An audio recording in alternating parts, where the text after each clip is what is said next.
ძალიან მარტივი მოცემულობაა და მე ვფიქრობ ქართულმა ოცნებამ უნდა გაბედოს და გააკეთოს ის, რაც უნდა გააკეთოს.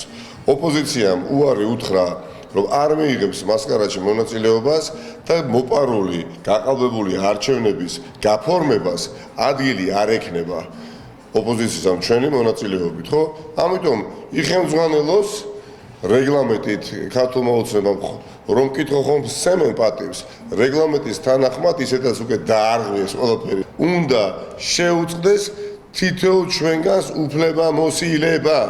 ამაზე მეტად ცხადად როგორ უთხრათ ეხა ხელისუფლებას რომ არ ვიღებთ მონაწილეობას იქ სადაც შენ უამრავი დანაშაული ჩაიდინე და ახლა გინდა რომ პირი მოიბანო მორჩა გათავდა რა თუნდა ამდენი საუბარი ეხა ყარეთ კენჭი და დარჩით ერთი კაცის პარლამენტში ერთპარტიული პარლამენტიც არ არის ერთი კაცის პარლამენტი არის და ამის შემდეგ ოპოზიცია რას გააკეთებს საზოგადოებასთან ერთად დაინახავს ყველა მათ შორის ქართული ოცნებას